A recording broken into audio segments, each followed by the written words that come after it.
Olá, pessoal, tudo bem? A paz do Senhor Jesus. Estamos aqui com uma novidade da Unijove, o nosso Unijove Cast, primeiro podcast da Unijove, e temos uma convidada muito especial que está aqui hoje conosco, a Ketly. Ketly, tudo bem? A paz do Senhor. Amém, tudo bem, Gabi? Para começar, eu acredito que todos, né, queiram conhecer um pouco de você, então conta seu nome, de onde você é, e o que te levou para a MISPA. Um detalhezinho, hein? Ela é missionária em tempo integral da MISPA. Então nos conte um pouquinho dessa história. Oi, gente, tudo bem com vocês? Bom dia, boa tarde, boa noite. Não sei qual horário você está vendo esse podcast, mas eu me chamo Kathleen Avilar. Eu sou natural de Pernambuco, graças a Deus. Vim de lá diretamente para São Paulo, na cidade de Assis, no interiorzão do estado, quase divisa com o Paraná. E atualmente eu moro na base da MISPA. A MISPA é a Missão Prisciliar Áquila. É a nossa agência denominacional, é a agência da Presbiteriana Renovada, que trabalha com missões. Nós temos mais de 180 missionários espalhados em todo o mundo. Nossa, Dentro do Brasil, nós fazemos trabalhos importantes com os indígenas, os ribeirinhos, os pantaneiros, né? E com sertanejos também. Nós temos trabalhos por vários lugares do Brasil. E glória a é Deus. isso. Glória a Deus. E como foi seu primeiro contato com missão? Você sempre teve esse desejo ou foi algo que foi despertado ao longo do tempo por Deus? Então, foi algo que foi despertado ao longo do tempo mesmo por Deus, até porque eu nem sabia o que era missão, né? Eu Uhum. não tinha entendido, eu estava na igreja, eu sempre fui da igreja, e eu nunca entendi essa questão de missão, missões, chamado. Por mais que a igreja falasse, ela não era tão enfática na questão de que a missão é para todo mundo, né? Então a gente sempre pensa assim, quando vê missionário, a gente pensa o quê? Não, é aquele que vai para longe, é aquele que sai da sua casa, e você nunca pensa que aquilo é para você, né? Então o primeiro contato foi desafiador para mim Sim, e sim. foi como se escamas caíssem dos meus olhos, porque Deus Sim. estava me chamando para uma coisa totalmente nova, que eu não sabia qual que era. Eu vim para a MISP, eu ainda não entendia com muita clareza o que era missões, como que era esse serviço, né? Esse servir o reino, Sim, e foi inovador para mim. Foi uma nova vida. glória a Deus, aleluias. Explica pra gente qual é o seu papel, como é seu dia a dia lá na MISPA. Então, eu sou missionária de base, por enquanto. Eu estou lá na Uhum, base fazendo o trabalho de escritório. A gente faz o trabalho que é necessário ser feito em uma base, né? É uhum. ajudar os missionários, promover material para eles com aquilo que eles precisam, e não só para os missionários, mas em redes sociais também, site da MISPA, tudo que precisa ser alimentado e reorganizado, a gente faz lá, né? E também trabalhamos com algumas frentes, como cuidar de jovens, que é o Gênio Jovens em Missão, a escola de missões que nós temos lá, né? Tem o curso de capacitação missionária, o CCM. Ele é o curso que capacita as pessoas para fazer missões. Sim, Nós temos também o AMIL, né, que é o agente de missões da igreja local. É aquela pessoa que vai ser a ponte entre você e o missionário, entre a igreja local e o missionário. É aquela pessoa que vai ajudar, que vai levar as informações necessárias, que vai levantar a igreja em oração. É aquela pessoa que vai mobilizar a igreja, não apenas na oferta, mas no envolvimento integral da igreja com missões. Temos esse trabalho, temos o trabalho com as crianças também, né? Crianças e líderes de crianças, que é uma espinha. Inclusive, mês passado, que a Cris passou o mês inteiro no sertão, fazendo esse trabalho, capacitando líderes para trabalhar com crianças. E também fazendo trabalho com criança, né? Então, resumidamente, na base nós fazemos isso. Tem a questão de eventos, a gente tem muitos eventos na base missionária. Então, todos os eventos a gente está por dentro, né? A gente realiza os eventos, a gente está integralmente sim, comprometidos com isso, com essa parte lá. aleluias. E qual foi a experiência mais marcante que você teve nesse tempo de serviço? Então, nesse tempo de serviço, eu acho que a experiência mais marcante que eu tive foi na minha primeira EMUF. A primeira EMUF que eu participei, que a EMUF é a Escola de Missões Urbanas de Férias. Foi a primeira que eu participei, a primeira que eu trabalhei já, né? Eu já fui para trabalhar. Faz quanto Então, tempo? vai fazer 3 3 anos. anos. 3 anos dela. E aí, nessa escola de missões, vai gente de todo o Brasil. E a gente não conhece ninguém. E aí foi um menino que ele se considerava ateu. E no final a gente foi vendo a evolução dele durante esse tempo, né? Nos primeiros dias ele estava lá arredio, ele não queria sair, ele não queria fazer nada, ele não queria adorar. E até então a gente não sabia. Até que na metade do evento descobrimos que ele era ateu. E aí no Nossa, final do evento o menino já estava convertido, o menino se batizou depois de alguns meses. glória a E Deus, depois de 6 meses o menino estava na viagem missionária com a gente. E glória a a gente fez Deus. pro sertão. Então, eu creio que essa foi a experiência mais impactante que eu já tive na obra missionária. É incrível, né? A gente vê o mover de Deus, né, sobre Sim. vocês, é incrível. E o que você diria que foi, que mais te desafiou nesse chamado até agora? Então, o maior desafio, eu creio que não só meu, mas de todos os missionários, é a questão da solidão. Porque você vai estar fora da sua casa, você vai Sim, estar fora da sua cultura, do lugar onde você cresceu, né? Você vai estar longe da sua família. Então, o mais difícil de uma caminhada missionária é a solidão. Mas a gente precisa entender, e a gente tem isso no nosso coração, de que o sim, Senhor sempre está conosco, né? Não estamos sozinhos se estamos com Ele. Mas o permanecer em meio a esse sentimento de solidão, num campo missionário que não é seu, num lugar onde a sua família não está, é o mais difícil. é verdade. Olha, eu nem me imagino nessa situação, é só Deus mesmo, né, para nos confortar dia após dia, né. E quando você ouve Jesus dizendo: "Ide por todo mundo e pregai o evangelho", o que você acha que representa essa ordem para você? Então, no início, tudo de uns 3 anos para cá, não representava muita coisa, até porque eu não sabia muito sobre missões. Eu estou em missões em tempo integral tem 3 anos. Vai fazer 4 a 5 anos que eu fui para um campo missionário conhecer, para eu começar a entender o que era aquilo. Mas de um tempo, de uns 4, 3 anos para cá, para mim não significava muita coisa, não, até porque eu não entendia. Mas Sim, agora eu entendo que essa não é apenas uma missão dada aos missionários que saem, não é uma missão só minha, mas é uma missão para toda a igreja. Eu vejo agora na palavra de Deus o Senhor falando que esse ide, ele não está falando só para os discípulos. Ele está falando para a sua igreja. sim, Ali agora, quando o Senhor está falando com eles ali, quando Jesus, depois de ressuscitado, e ele se apresenta para eles, ele não fala para ele não fala só para os discípulos, só para aqueles que vão ser os pioneiros, só para aqueles que vão ser os pais da igreja primitiva, não, de maneira nenhuma. Ele está falando ali para a sua igreja. Essa ordem é para a igreja. Quando em Atos 1:8 o Senhor fala que vocês serão minhas testemunhas em toda Jerusalém, Judéia, Samaria, sim, até os confins da terra, ele está falando da igreja, daquela igreja que permaneceu lá até o dia de sim, Pentecostes. É para a igreja que logo depois vai ser aquela que presta ação social, que não existe necessitados entre eles, que faz esse serviço, esse papel de igreja, né?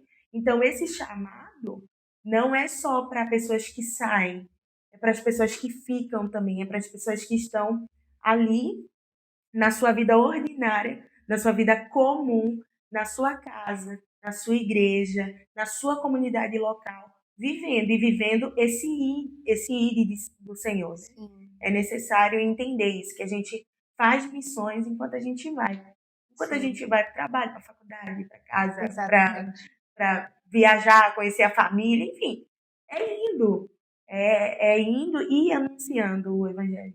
Exatamente, né, até porque muitas pessoas acham que não, eu vou na igreja só domingo, e é só domingo que eu vou pensar em Jesus, que eu vou mas não. A gente tem que ver dia após dia na presença do Senhor, sempre que o brilho de Jesus possa refletir, né, nas nossas vidas, né, nas nossas Sim, atitudes. E é isso que leva a palavra do Senhor, né, para as pessoas, né? As pessoas, de isso. repente, te veem no trabalho e veem, não, essa pessoa é diferente, ela age diferente. Então, isso é uma forma de evangelizar, né? Com Com a sua certeza. vida, né? Com certeza. A nossa vida, ela precisa ser um exemplo. Eu sempre pego o exemplo de Paulo falando para Timóteo, que ele precisa ser um exemplo dos fiéis. Ele Sim, precisa ser um exemplo na fé, no amor, na pureza, na bondade, né? No ensino, no sim, ensino da palavra ele precisa ser um exemplo. Então, a nossa vida, ela é um exemplo. Ela precisa ser um exemplo daquilo sim. que o Senhor é e cumprir a ordem que o Senhor colocou na nossa vida. É necessário fazer isso. Isso tanto para as pessoas que não conhecem a Jesus, quanto para as pessoas, porque assim, hoje em dia, né, o evangelho ele é exposto de várias maneiras, né? Inclusive, Paulo também fala para Timóteo, né, em relação aos falsos mestres. Então, não só pregar o evangelho para as pessoas que não conhecem, mas também para as pessoas que estão sendo enganadas. Eu acho que isso é essencial, principalmente na mídia, né? Hoje em dia a gente vê Sim, cada coisa, cada situação, e muitas vezes o evangelho é ridicularizado, né, por conta disso. Eu acredito que a nossa parte também é essa, é defender o evangelho, é defender a verdade, né? sim, É verdade, né? com certeza. Falar a verdade, doa quem doer, em tempo Exatamente. e fora de tempo, quando for oportuno ou não, a gente Sim, precisa pregar. sim, exatamente. E o que você diria para um jovem hoje que sente no coração de ser missionário, mas não sabe por onde começar? Então, Que eu acho que você já passou por isso. sim. Então, para início dessa conversa, você precisa entender uma coisa. Não tem como a gente ir para um lugar sem estar preparado para ele. Não tem como, de maneira nenhuma. Você precisa entender a cultura, você precisa entender o propósito, o seu propósito lá, você precisa entender da comunidade, como eles recebem o evangelho, o que já aconteceu lá para eles serem receptivos ou não à palavra de Cristo. Você precisa entender isso. Então, antes de tudo, se você quer fazer uma escola de missões, você precisa, primeiramente, se você quer fazer missões, primeiramente você precisa se capacitar para isso.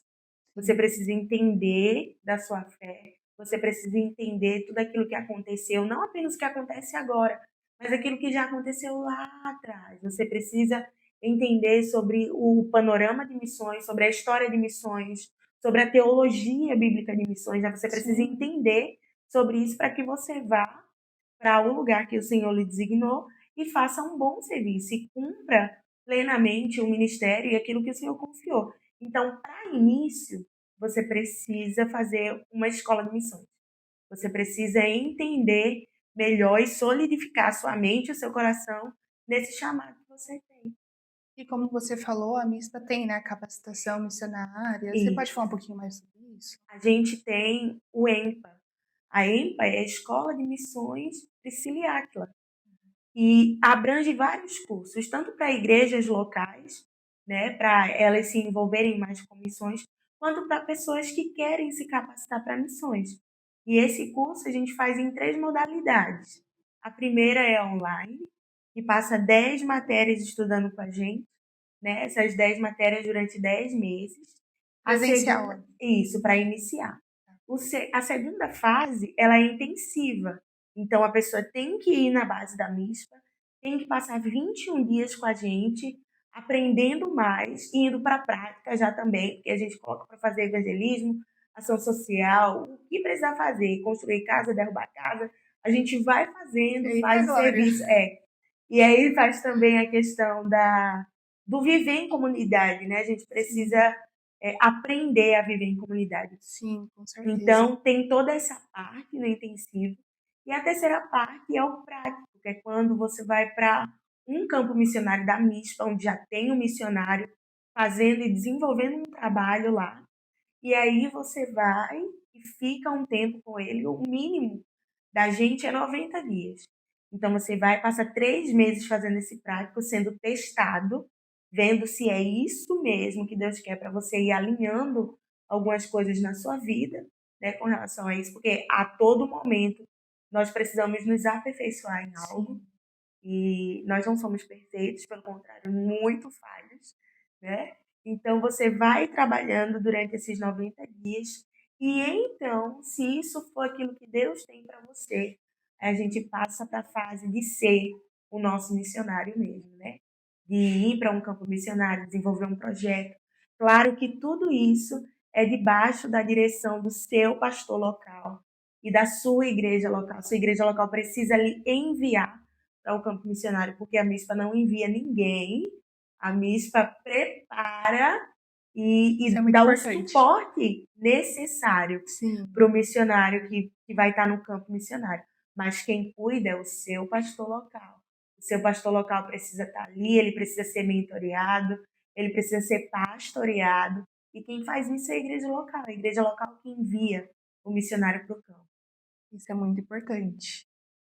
E quais hábitos ou práticas espirituais te ajudam a manter firme nesse chamado? Então, eu creio que apenas dois é necessário, e o mais importante é a leitura da palavra e a oração. Se não tiver isso, você cai. Primeiro que a palavra de Deus é a palavra de Deus, né? Ela fala com a gente, é a voz de Deus ali bradando ao nosso coração. E se você não tiver uma vida de oração, a sua mente, uma hora ela vai cair. A sua mente, uma hora ela vai parar. A sua mente, o seu coração, uma hora vai se desviar daquilo que Deus colocou. Então, duas coisas apenas é necessário para se manter firme a leitura da palavra, uma vida de oração. Sim. E às vezes você até falou sobre isso, bate algum medo, alguma insegurança? Ou você consegue lidar com isso? Então, a insegurança maior é a gente viver no nosso ver, né? É a gente viver na dependência de Deus sempre. Porque cada mês é um milagre diário. É um Sim, milagre que o Senhor faz. São coisas que só é o Senhor que nos sustenta na obra missionária, porque sim, a obra é dele. Então, a maior dificuldade é entender essa dependência de Deus. E as coisas não partem de nós. Muitas vezes a gente vai se ver sem saída, sem solução, sem recursos, sem nada. sim. Mas a gente precisa depender de Deus para isso. E eu acho que isso é o mais difícil para todo ser humano.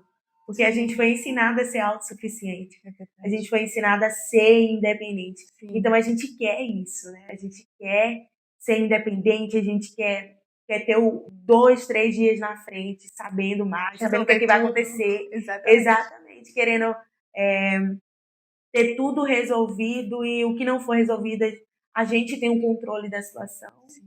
E no campo missionário você não tem controle de nada. Você não sabe de nada. Não sabe do amanhã, né? O Não, que vai não, não acontecer amanhã. sabe. A gente não sabe. Se a gente parar para pensar, a gente não tem noção do que vai acontecer daqui a 5 minutos.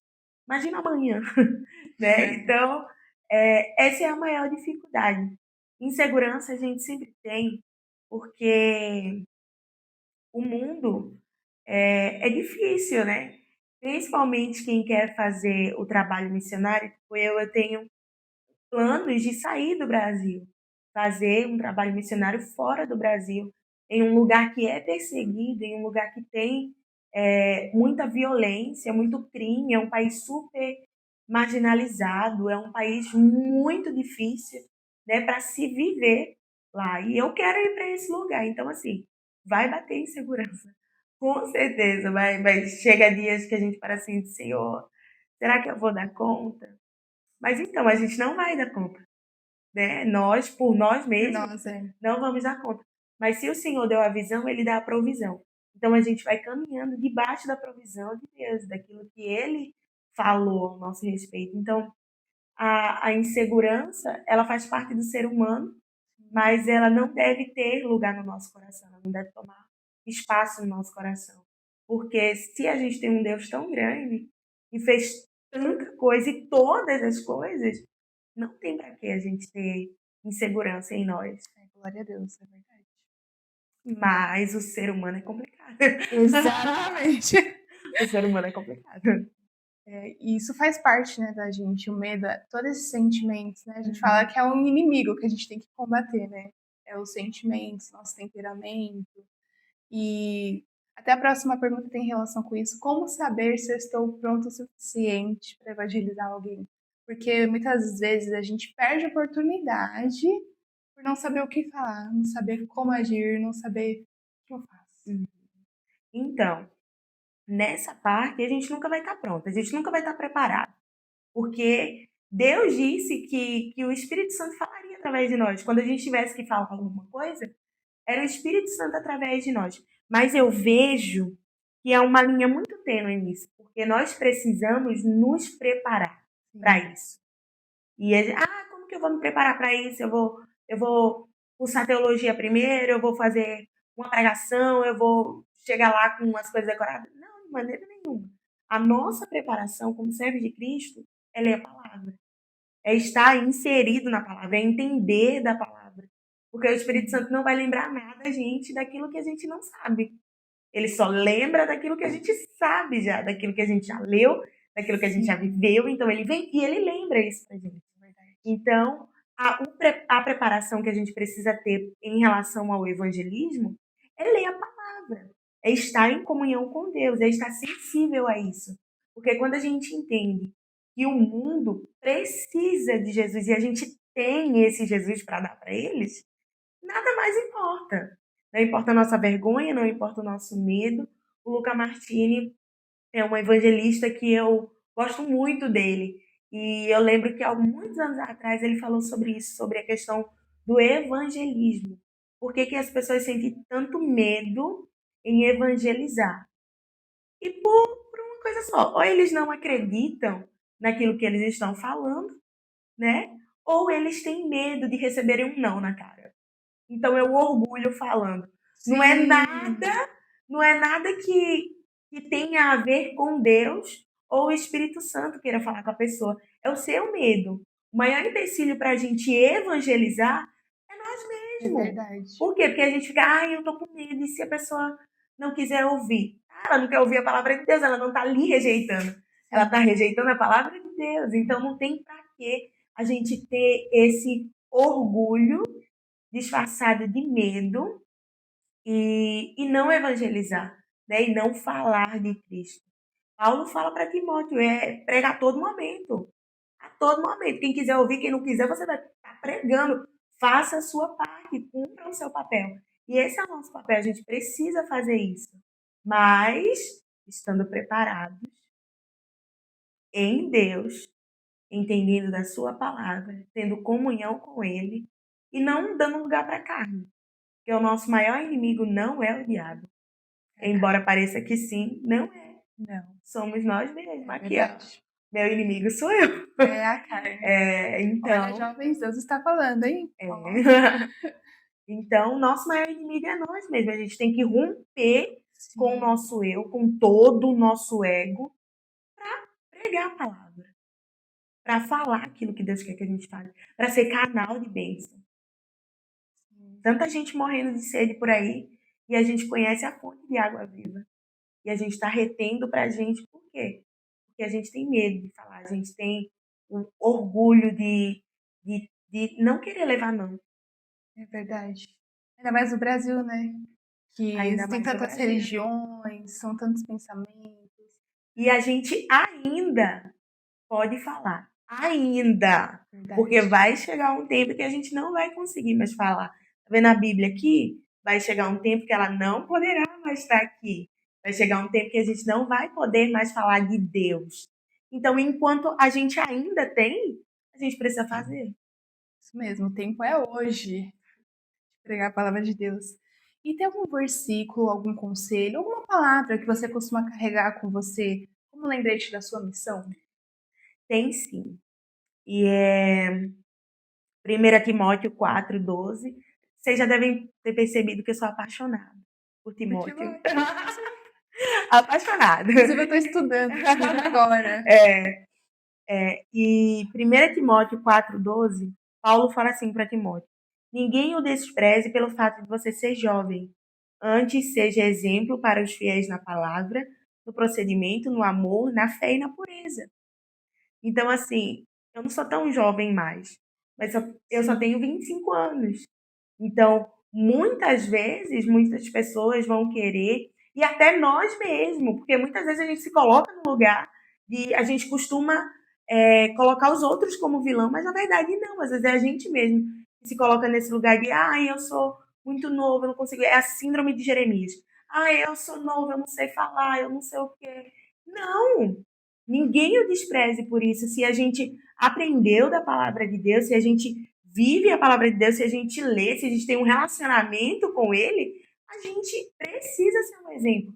A gente precisa se colocar na posição de exemplo, né? E também 1 João 2,14, onde ele fala: jovem, eu escrevi a vocês, porque são fortes. E em vocês a palavra de Deus permanece, e vocês vencerão o maligno. A gente se apega nessa parte de que o jovem é forte, de que o jovem venceu o maligno, mas a gente não quer se apegar nessa parte que fala de que a palavra de Deus permanece. E essa palavra de Deus permanece é uma condição. Se a palavra de Deus permanecer em nós, nós somos fortes e vencemos o maligno. Caso não, a gente é fraco e a gente perde para ele. Sim. Então, essas palavras, ela fala muito ao meu coração, me fazendo entender que sobre a palavra de Deus eu posso fazer alguma coisa, eu posso fazer o que eu faço. Eu posso anunciar Cristo sem medo. Eu posso ir para onde Deus me mandar. Mas sobre a palavra de Deus, sem ela, não dá. Sem ela eu não vou para canto nenhum. Eu não faço nada. Porque tudo se resume à palavra de Deus. Com a palavra de Deus e sobre ela eu sou forte. Amém, glória a Deus. Amém. E para fechar, qual é a sua mensagem para essa geração que está ouvindo a gente agora e quer viver o ID de Jesus de forma real? Deixa uma mensagem para eles. Vou falar para vocês aqui. Primeiro de tudo, se baseie na palavra de Deus. Vocês lembram de Salmo 119? Quando o salmista está falando que lâmpada para os meus pés é a tua palavra, luz para o meu caminho é a tua palavra. Vocês lembram quando ele fala que como guardará o jovem o seu coração, né? Meditando nas palavras de Deus. Tudo ali você faz segundo a palavra de Deus. Você vence o maligno segundo a palavra de Deus. Você vive a sua vida segundo a palavra de Deus. Você é um exemplo, Timóteo. Você é um exemplo quando você segue a palavra de Deus. Então, antes de tudo, nós precisamos estar firmados na palavra de Deus. Eu lembro quando eu era mais jovem, quando eu era adolescente, eu vivia muita coisa na minha vida, muita coisa errada, muita coisa fora da palavra de Deus, daquilo que ele tinha para mim. E quando eu comecei a ler a palavra de Deus, o Senhor começou a clarear a minha mente. E tudo aquilo que eu achava que era certo, na verdade não era nada. Na verdade, não se resumia a absolutamente nada. Por quê? Porque a verdadeira verdade, né, é a palavra de Deus, é aquilo que ela fala para nós. Então, se baseie na palavra de Deus, para que você não caia em engano de Satanás, para que você não seja um apóstata, para que você não se revolte contra o reino, contra a palavra de Deus. Então, se baseie nela, esteja nela o tempo inteiro, more nela. Eu gosto de ler, mas eu gosto de ler livros, eu gosto de ler ficção científica, eu gosto de ler não sei o quê. Leia a palavra de Deus, comece ali. Você precisa entender mais a palavra, você precisa ser ensinado pela palavra de Deus, você precisa se permitir ser moldado por ela. Porque ninguém, Gabi, ninguém pode mudar o caráter de ninguém. Mas a palavra de Deus pode. A palavra de Deus pode transformar todas as coisas. Foi a partir da palavra de Deus que tudo foi criado. Então, a palavra de Deus ela é poderosa. Nós precisamos nos apegar a ela. E assim o inimigo não vai nos enganar. E assim a gente não vai viver uma vida inútil, porque já imaginou se passar a sua vida inteira nessa terra e não fazer nada? Não fazer nada que seja produtivo, que te leve para a eternidade? Qual o sentido disso? Essa vida vai passar. Sim. Ela é passageira, ela vai passar. Então, o que que nós precisamos? Nós precisamos fazer as coisas aqui para que nos leve à vida eterna. Nós precisamos ter um alvo lá na vida eterna, no fim dessa vida e no início de uma vida com Cristo, porque afinal de contas, nós vivemos para isso. Nós vivemos para Cristo, nós morreremos para Cristo e nós ressuscitaremos e viveremos com Ele por toda a eternidade. Então, se apegue à palavra do Glória a Senhor. Deus. Glória a Deus. E, pessoal, esse foi o nosso primeiro podcast. Nós agradecemos a todos que estão ouvindo. Obrigada a você também por aceitar nosso convite, por participar, por trazer também um pouco da MISPA para a gente, por aconselhar os jovens. Eu espero que você tenha entendido, que Deus tenha tocado o seu coração e que se o Senhor for, se for a seu propósito, se o Senhor abençoar, que você siga esse caminho de missões. Como a Cat falou também, não só ir para a MISPA, né, ir para um projeto ou para uma vida missionária, mas que você anuncie o nome de Jesus onde você estiver. Amém? Muito obrigada, Cat. Amém. Obrigada eu. Obrigada a todos. E assim nós encerramos o nosso primeiro podcast, Unijovem Cast. Obrigada, pessoal. Até a próxima.